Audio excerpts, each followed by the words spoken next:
രാഹുൽ ഗാന്ധിയുടെ ഹെലികോപ്റ്റർ വിക്രം മൈതാനിയിൽ തന്നെ ഇറങ്ങും. ഹെലികോപ്റ്റർ ഇറങ്ങാൻ അനുമതി നൽകാത്തതിൽ പ്രവർത്തകർ പ്രതിഷേധവുമായി എത്തിയിരുന്നു. രാഹുൽ KV രാഹുൽ, വിക്രം മൈതാനിയിൽ അദ്ദേഹത്തിന് ഹെലികോപ്റ്റർ ഇറങ്ങാനുള്ള അനുമതി നൽകി കഴിഞ്ഞു.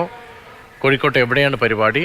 എന്തുകൊണ്ടാണ് എതിർപ്പും ഇത്തരത്തിലൊരു അനിശ്ചിതാവസ്ഥയും അദ്ദേഹം വരുന്നതുമായി ബന്ധപ്പെട്ടുണ്ടായത്?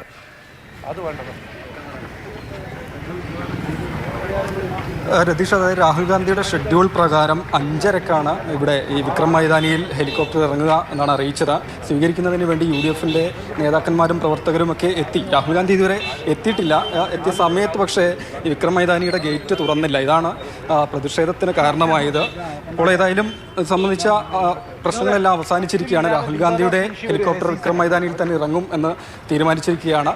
UDF പ്രവർത്തകർ പ്രതിഷേധവുമായി ഇവിടെ മൈതാനത്തിന് പുറത്ത് സംഘടിക്കുകയും അതിനുശേഷം ബാരക്കിലെത്തി, കരസേനയുടെ കീഴിലുള്ളതാണ് വിക്രം മൈതാനം, ബാരക്സിലെത്തി അവിടെ ഉദ്യോഗസ്ഥരുമായൊക്കെ ചർച്ച നടത്തുകയും ചെയ്തിരുന്നു. DCC പ്രസിഡന്റ് നമ്മോടൊപ്പം ഉണ്ട്. എന്താണ് ഒരു ആശയക്കുഴപ്പം വന്നത്? അല്ല, അതൊരു ചെറിയ കമ്മ്യൂണിക്കേഷൻ ഗ്യാപ്പായിരുന്നു മനസ്സിലാക്കുന്നത്. നേരത്തെ district magistrate district collector permission തന്നിരുന്നു. ആ കമ്മ്യൂണിക്കേഷൻ ഇവിടെ എത്തിയില്ലെന്നാണ് പറഞ്ഞത്. ഇപ്പോൾ കളക്ടർ സംസാരിച്ചു, ക്ലിയർ ചെയ്തു. No confusion. ഒരു കമ്മ്യൂണിക്കേഷൻ ഗ്യാപ്പ് മാത്രമേ ഉള്ളൂ മനസ്സിലാക്കുന്നത്, മറ്റൊന്നുമില്ല. ഓക്കെ, അതുകൊണ്ടാണ് നിങ്ങൾ പ്രതിഷേധിച്ചതോ? അല്ലല്ല, അത് ഞങ്ങൾ സ്വാഭാവികം സംശയിക്കല്ലോ.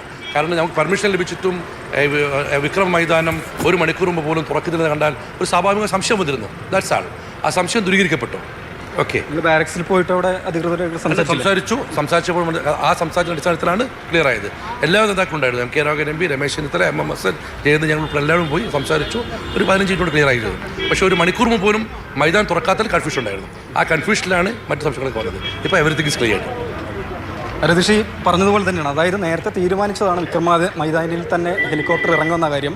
പക്ഷേ ഈ പ്രവർത്തകരും നേതാക്കന്മാരൊക്കെ വന്ന സമയത്തും ഗേറ്റ് തുറന്നില്ല. അതാണ് പ്രതിഷേധത്തിന് കാരണമായത്. തുടർന്ന് ഈ നേതാക്കന്മാർ ബാരക്സിലെത്തി അവിടെ സൈനിക ഉദ്യോഗസ്ഥരുമായൊക്കെ സംസാരിച്ചു. നിലവിലെ ആശയക്കുഴപ്പമൊക്കെ അവസാനിച്ചിരിക്കുകയാണ്. രാഹുൽ ഗാന്ധിയുടെ സുരക്ഷയ്ക്കായുള്ള CRPF സംഘം ഇങ്ങോട്ട് വന്നിട്ടുണ്ട്. ഗ്രൗണ്ടിൽ പല സ്ഥലങ്ങളിലായി പരിശോധനയൊക്കെ നടത്തുകയാണ്. വൈകിട്ട് കോഴിക്കോട് കടപ്പുറത്ത് പൊതുപരിപാടിയിൽ പങ്കെടുക്കുന്നുണ്ട് രാഹുൽ ഗാന്ധി. അവിടെ പ്രസംഗിക്കുന്നുണ്ട്. ഏതായാലും ആ പ്രതിഷേധവും അവസാനിച്ചിരിക്കുന്നു. ഹെലികോപ്റ്റർ വിക്രം മൈതാനിയിൽ തന്നെ ഇറങ്ങും. രാഹുൽ ഗാന്ധിയുടെ പൊതുപരിപാടി വൈകിട്ട് കോഴിക്കോട് കടപ്പുറത്ത് നടക്കാനിരിക്കുന്നു. അതിനിടെയാണ് വിക്രം മൈതാനിലേക്ക് വയനാട്ടിൽ നിന്ന് അദ്ദേഹം ലാൻഡ് ചെയ്ത ഹെലികോപ്റ്റർ ലാൻഡിങ്ങുമായി ബന്ധപ്പെട്ട് ചില സംശയങ്ങൾ അവിടെ ഉണ്ടായത് എന്നാണ് രാഹുൽ റിപ്പോർട്ട് ചെയ്യുന്നത്. ഇപ്പോൾ പ്രശ്നങ്ങൾ പരിഹരിക്കപ്പെട്ടിരുന്നു. അവിടെ തന്നെ ഹെലികോപ്റ്റർ ലാൻഡ് ചെയ്യാൻ അനുമതി നൽകിയെന്നാണ് മനസ്സിലാവുന്നത്.